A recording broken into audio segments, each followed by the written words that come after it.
हाय अवधूत, कैसे हो हाँ सर। आप? मैं अच्छा हूँ सर। और कैसा लग रहा है? और जेआरएफ सर, क्लियर किया आपने? Thanks. Thank you so much Ajit for having me here. Okay. अच्छा लग रहा है सर अभी।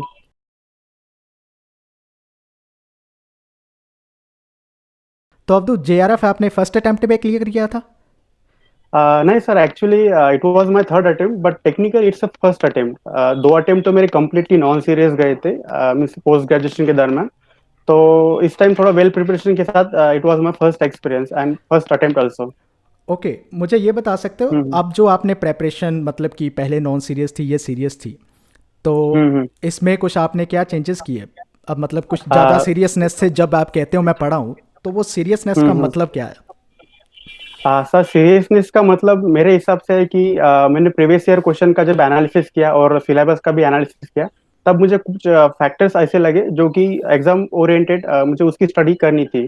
तो मैंने उस फैक्टर से ज़्यादा फोकस किया जो कि एग्जाम पर्सपेक्टिव से इम्पोर्टेंट लगा मुझे। ओके। तो I think and it was a good factor in my seriousness. Okay, that's good, that's good.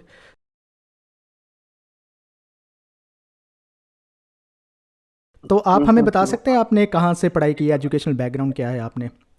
Okay sir. Sir, मेरा एजुकेशनल बैकग्राउंड बेसिकली मेरा टेंथ तक की पढ़ाई मेरी गांव में ही हुई। जो मेरा गांव काजना है, जो कि अमरावती, महाराष्ट्र के अमरावती डिस्ट्रिक्ट में आता है। हम्म। और आफ्टर टेंथ प्लस 2 और ग्रेजुएशन मैंने GYSH, जो कि अमरावती में कॉलेज है महाराष्ट्र, वहाँ में किया।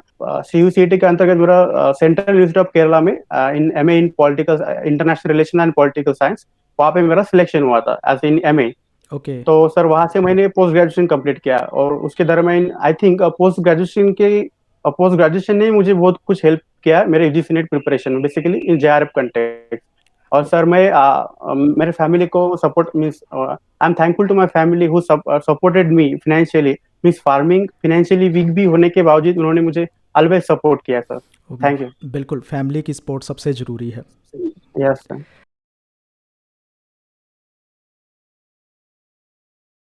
तो आप मेरे साथ डिस्कस कर रहे थे और बता रहे थे कि आपने यूपीएससी की प्रेपरेशन भी की कर रहे थे और इसके साथ आपने जेआरएफ को भी एक ट्राई किया, ठीक है? Yes yes, right.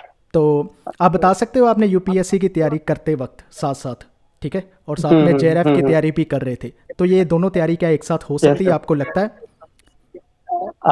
Sir, obviously तैयारी हो सकती है, अगर आप डिटरमाइन हो तो तैयारी ऑब्वियसली हो सकते है। और अगर आपका एग्जाम ओरिएंटेड अप्रोच है, basically in context of UPSC and in JRF preparation also, sir, लेकिन अगर अगर आपका जो आपका सिलेबस, जो आपका PG का सिलेबस रहता है और जो आपका PSIR जो आप लेते हो, तो अगर उसका उसका कुछ कॉम्बिनेशन आ रहा है, मीन्स अगर वो ओवरलैपिंग हो रहा है, तो बहुत अच्छा हो सकता है उसका प्रिपरेशन। तो मुझे लगता है सर, अगर आप एग्जाम ओरिएंटेड प्रिपरेशन कर रहे हो और स्पेसिफिक स्टैंडर्ड बुक लिस्ट के साथ और अच्छे ऑनलाइन सोर्सेज के साथ, तो definitely we can crack it. It's not big deal for nowadays. Okay, that's great.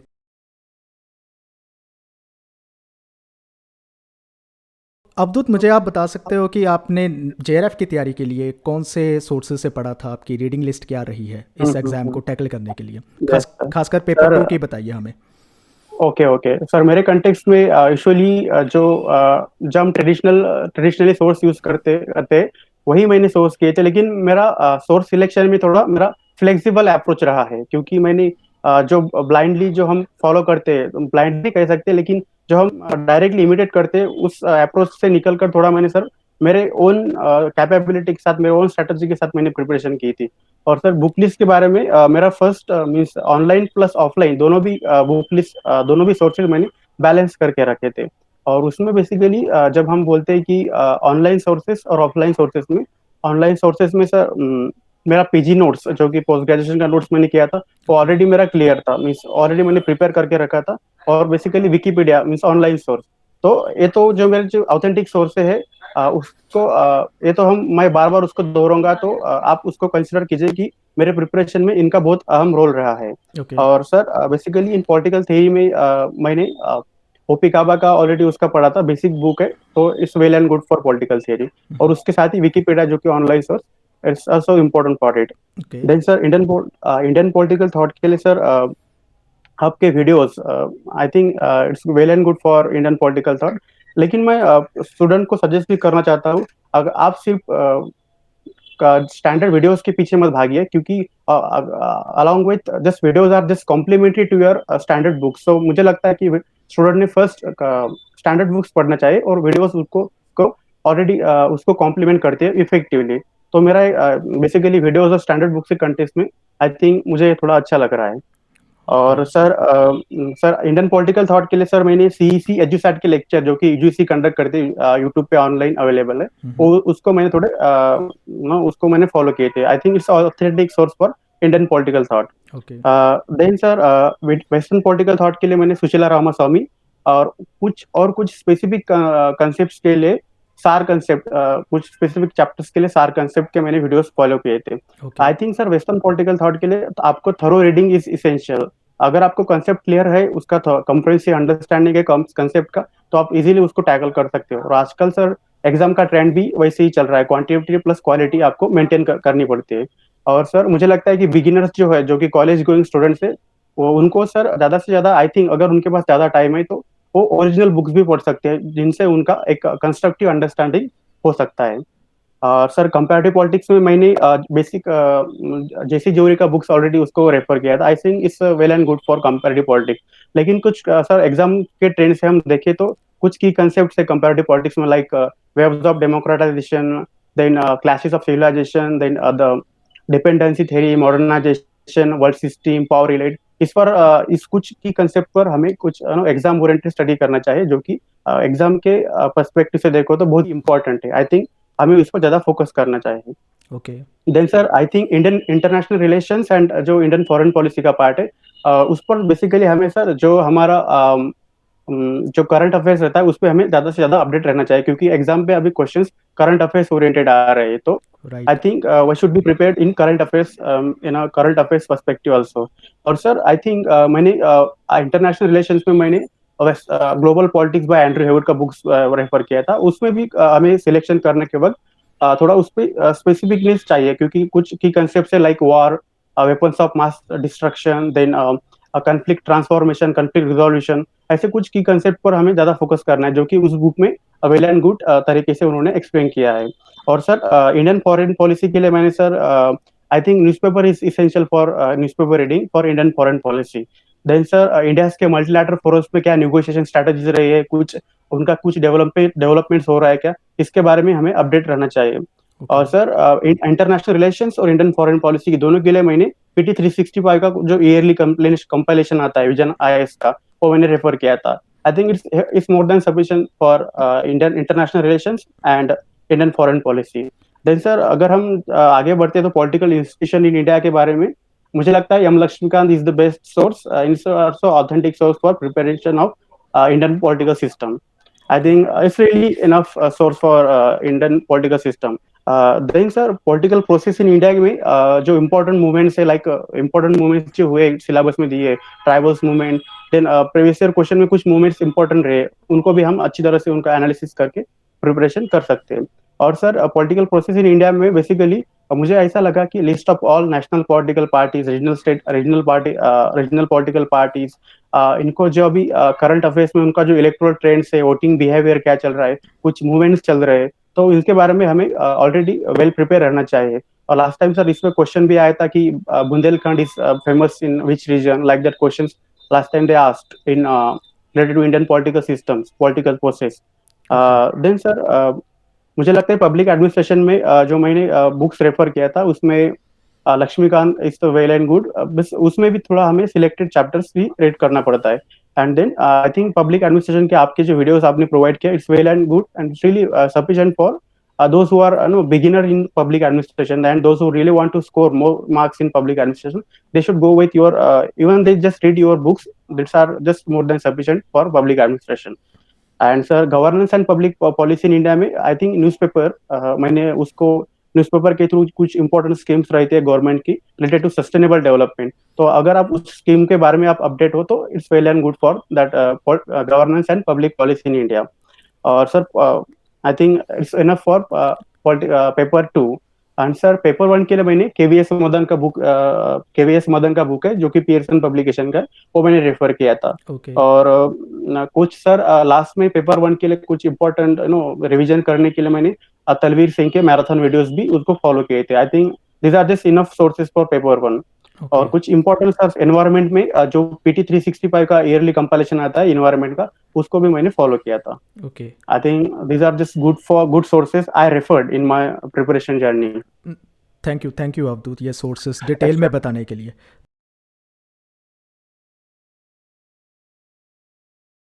अभी आपने हमें रीडिंग सोर्सेस बता दिए, तो क्या आप Yes, हमें yes. बता सकते हैं आप कैसे टाइम मैनेज करते थे, नोट्स कैसे बनाते थे, आपकी मेन स्ट्रेटजी क्या रही है इन सब चीज़ों को पढ़ने की? Okay, okay.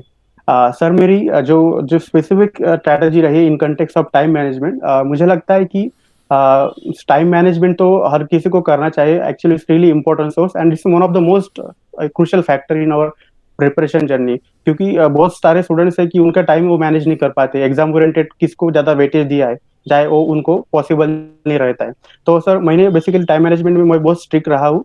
कुछ just last time this year मुझे लॉकडाउन में बहुत अच्छा हेल्प किया। 2 महीने थोड़ा सीरियसली मैं प्रिपेयर कर सका। 2 महीने में आई थिंक मैं उसको भी थोड़ा अच्छी तरह से टैकल कर सका, जो कि इम्पोर्टेंट क्वेश्चंस थे इन पेपर टू आल्सो।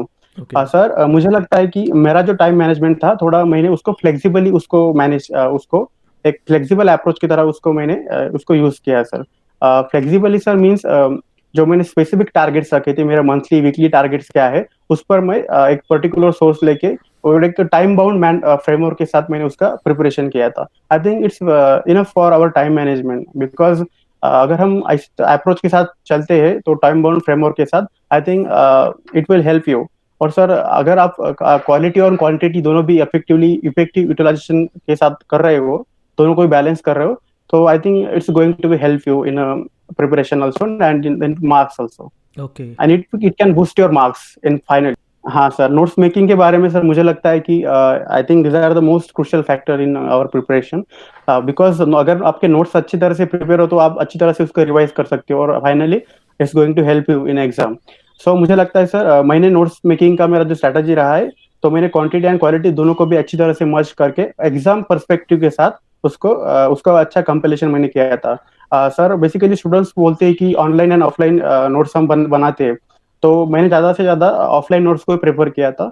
और सर ऑफलाइन नोट्स में मैंने basically Indian political thought, political theory, then western political thought, international relation, Indian foreign policy, इन सब टॉपिक्स में इनके इतने जितने ही इम्पोर्टेंट ऑथर्स थे, उनका बुक्स, उनका वर्क्स, उनका कुछ की कंसेप्ट है basically in Indian political thought में, इंडियन पॉलिटिकल सिस्टम में, इन इंडिया पॉलिटिक्स हमें कुछ इंडियन स्कॉलर्स मिलते हैं, like Rajni Kothari, Paul Brass, Thomas Jaffrelot, Partha Chatterjee, जो स्कॉलर्स मिलते हैं उनके अगर हम इम्पोर्टेंट वर्क्स अभी हम स्टडी कर रहे हैं, लाइक अगर हम रजनी कोठारी का जो मैं रजनी कोठारी का वर्क इम्पोर्टेंट उनका रीड कर रहा हूँ, तो मैंने रजनी कोठारी के इम्पोर्टेंट बुक्स कौन कौन से इम्पोर्टेंट वर्क्स कौन सा है, सबका मैंने थरोली क्रिस्पी नोट्स बना के रखा था। लाइक पॉलिटिजाइजेशन ऑफ कास्ट क्या है, देन कांग्रेस सिस्टम क्या है, इसके बारे में मैंने थरो मेरा क्रिस्पी नोट्स बना के रखा था। I think it help me. और सर नोट्स बना के नहीं चलता सर, उसको अच्छी तरह से कंटिन्यूस रिवीजन भी देना पड़ता है, वो मैंने थरोली उसका मेरा वीकली रिवीजन रहता था।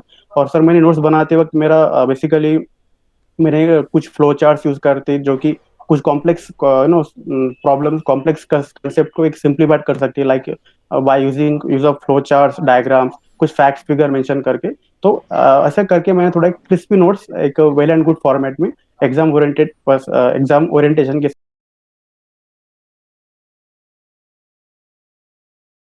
तो अवधूत मुझे ये बताइए, आपने पर्टिकुलर क्वेश्चन को फाइंड आउट किया है जब आपने प्रीवियस ईयर क्वेश्चन देखे, या फिर आपने और भी एग्जाम को भी 3 बार प्रिपेयर किया है, कि कुछ पर्टिकुलर ऐसे क्वेश्चन है जिसको नेट जो है ज़्यादा टारगेट करता है, ज़्यादा पूछा जाता है, तो वो कौन से ऐसे क्वेश्चन है, आप हमें उसके बारे में बताइए।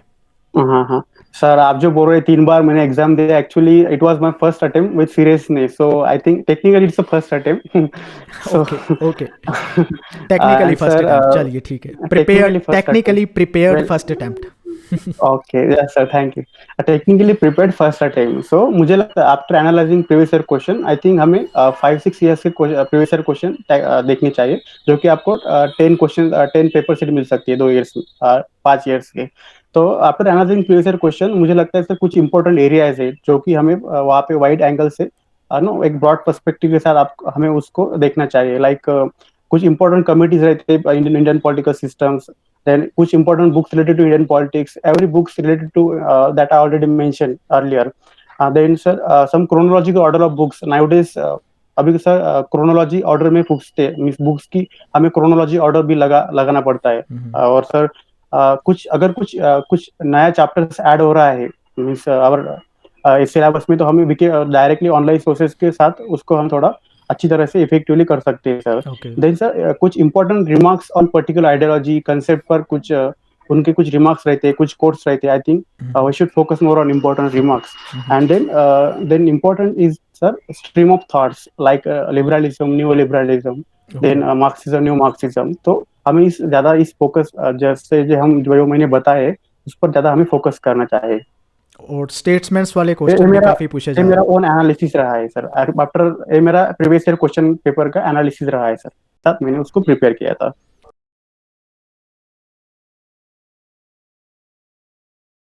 तो अवधूत, आप हम्म, हमें ये बता सकते हो कि कुछ आपको लगता है कि जेआरएफ क्रैक करने में चीज़ों को ध्यान रखना चाहिए स्टूडेंट्स को, कुछ ऐसी मिस्टेक्स है जो स्टूडेंट कॉमनली करते हम्म, हैं और उन्हें अवॉइड करनी हाँ, चाहिए ऐसे एग्जाम्स को हम्म, तैयारी करने में, तो आपके ओके, ओपिनियन में वो क्या है? Yes sir. सर मेरा ओपिनियन है कि जेआरएफ के कंटेक्स्ट में मुझे लगता है जो मेरा जो मेजर 2 मिस्टेक्स रहा है, I already mention that post graduation के दरमियान मैं कंप्लीटली नॉन सीरियस था, क्योंकि टाइम का इशू रहता है। अगर आप पीजी वगैरह कर रहे हैं तो आप बेसिकली सेपरेट टाइम नहीं दे सकते किसी एग्जाम के लिए, और स्पेसिफिकली इन एकेडमिक स्फीयर। तो मुझे लगता है मेरे बारे में मैं थोड़ा नॉन सीरियस रहा हूँ। और सेकंड थिंग ये है कि मुझे लगता है कि जो मैंने अभी तो मैं एग्जाम तो मैंने ठीक क्लियर किया, लेकिन मैंने कुछ मॉक टेस्ट नहीं दिए थे सर। मेरा जो बहुत बड़ा मिस्टेक रहा। और मुझे एग्जाम के दौरान में मुझे फील होता था कि थोड़ा नॉन नो कॉन्फिडेंस लो होता था कि जब मैं क्वेश्चन सॉल्व कर रहा हूँ और मेरा मॉक टेस्ट का मैंने कुछ प्रैक्टिस भी नहीं है किया, लेकिन I could manage there. So it's depend on person to person. तो मैं आपको आपकी तरह चैनल के माध्यम से मैं एक सजेस्ट करना चाहता हूँ कि ये जो आपको मॉक टेस्ट देना ही चाहिए। I think these are the major 2 mistakes I could have avoided in my preparation. Okay.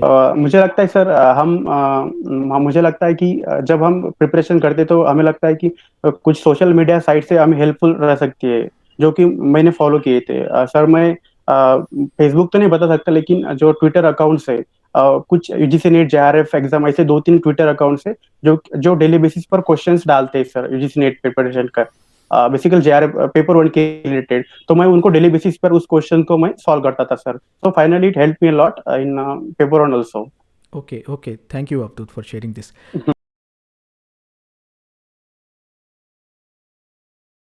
अच्छा अवधूत, आप लास्ट में कोई मैसेज हमारे स्टूडेंट्स के लिए देना चाहते हो? मुझे लगता है कि लास्टली जब भी हम प्रिपरेशन करते हैं तो हमें सर प्रॉपर माइंडसेट बनाना चाहिए बेसिकली इन एग्जाम कंटेक्स्ट। और जो हमारा माइंडसेट हम बनाते हैं सर, मेरा अगर आप चाहो तो मैं मेरा एक्सपीरियंस शेयर कर सकता हूँ थोड़ा 2 मिनट में। हाँ हाँ, बिल्कुल बिल्कुल कीजिए। सर जब भी मैं नो कुछ फोल्डर्स बनाता था, कुछ राइटिंग्स करता था, कुछ इंपॉर्टेंट कंसेप्ट है अगर कुछ फोल्डर्स में डालना है लैपटॉप में, तो मैं उस पर जेआरएफ 2020 लिख कर डालता था सर। तो फाइनली वो मेरे माइंड में जेआरएफ जेआरएफ थोड़ा ऐसा स्विंग रहता था सर। सो कभी भी जेआरएफ का ही ख्याल आता था। नेट तो मैंने नेट का मिस ऐसा कुछ बोल नहीं सकते, लेकिन जेआरएफ का एक नो ओवरऑल आपके माइंड में जेआरएफ हो तो आपके नो अप्रोच में भी वो जेआरएफ का स्टडी आता है। आई थिंक मुझे ऐसा लगता है। So it helped me a lot. Our minds in context of mindset, it differs from person to person, and it's my personal interest that I keep writing in JRF 2020 something. So okay. I think mindset भी important है sir. And sir हमें मुझे लगता है sir अगर आप visualise कर रहे हैं अपने ड्रीम्स को, अचीवमेंट्स को, I think these are psychologically आपको एक बूस्ट मिलता है इसके विजिट टू बाय विजुअलाइजिंग और अचीवमेंट्स। जी जी। एंड देन सर अगर हम अभी क्या हो रहा है सर, थोड़ा एग्जाम का ट्रेंड चेंज हो रहा है। मीन्स थोड़ा कंसेप्चुअल क्वेश्चंस भी आ रहे हैं अभी निजी नेट एग्जाम में। तो मुझे लगता है कि अगर आपका कॉम्प्रिहेंसिव अंडरस्टैंडिंग है टॉपिक का, तो आप उसी के कॉम्प्रिहेंसिव अंडरस्टैंडिंग के साथ आप क्वेश्चन को टैकल कर सकते हो। तो आपको एक अप्रोच, आपको जस्ट जस्ट मगअप नहीं करना है, तो आपको एक कॉम्प्रिहेंसिव अंडरस्टैंडिंग भी रखना चाहिए। एक जो कंसेप्चुअल क्लैरिटी रहता है टॉपिक का, वो आपको होना बहुत जरूरी है। एंड सर मुझे लगता है कि firstly we need to understand your our own capabilities with our own flexibility, and just we need to prepare our own strategy, and just even if you prepared your strategy, just stick to it. Don't change your strategy in context of JR preparation. If you really need JR result, I think these are the kind of tips I can share with the students. Okay, thank you, I thank you think so. for sharing this message.